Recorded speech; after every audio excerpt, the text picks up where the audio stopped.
La educación es eso que nunca nos van a poder arrebatar. Es la mayor arma frente a la exclusión. Algo que marcó inmensamente mi vida fue cuando no me querían en el instituto por tener que hacer pellas, por faltar por cirugías. Fijaros qué motivo más injustificado, ¿no? O por revisiones médicas. Ahí aprendí a defender mis derechos. También fue radicalmente importante cuando llegué a la UNED y me presentó una persona de UNIDIS, Alejandra Pereira, todas las posibilidades de adaptaciones que había. ¿Cómo solventamos o superamos estas barreras, inconvenientes que nos encontramos? Es el día a día. Pues cuando eres más pequeño, en toda la escolaridad he estado siempre en primera fila, incluso en la universidad.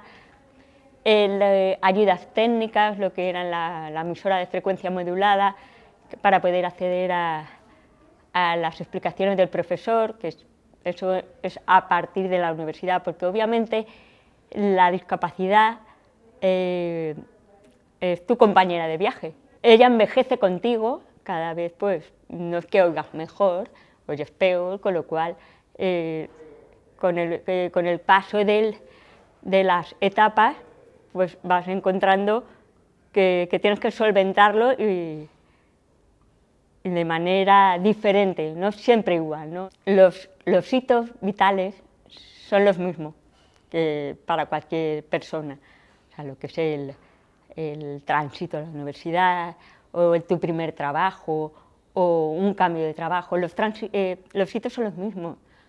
Lo que pasa es que el factor adicional que tienes que contemplar es la discapacidad, es como que condiciona.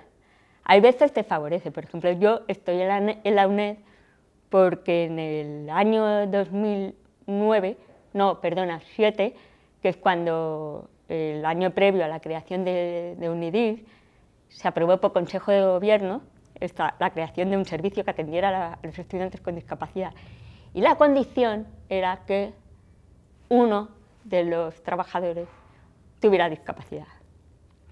Entonces, vale, es un tránsito favorable, ¿no?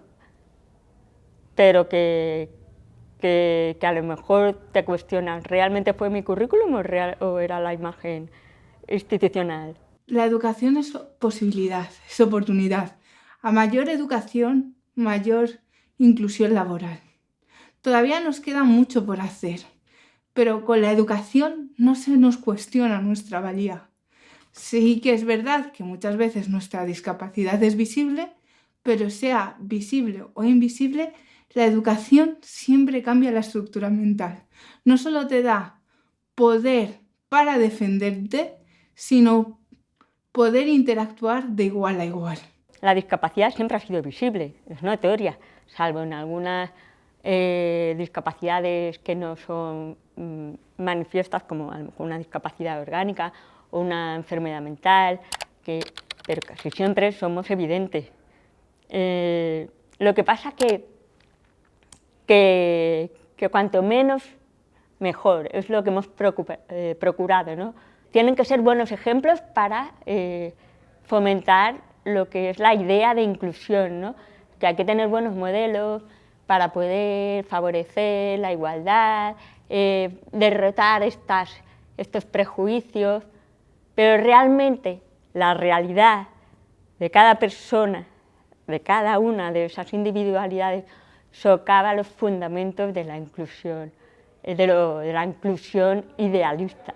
Tenemos que aumentar los ratios de inclusión educativa, tiene que ser una educación excelente y reducir la brecha de empleo laboral, que ahora mismo estamos en torno al 73,9% de desempleo.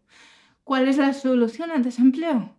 Que nos den oportunidades, pero nos dará más oportunidades a mayor educación. Así que la educación es parte imprescindible de nuestra identidad y nadie nos la va a poder arrebatar. Invertir en educación es lo mejor que podemos hacer en nuestra vida.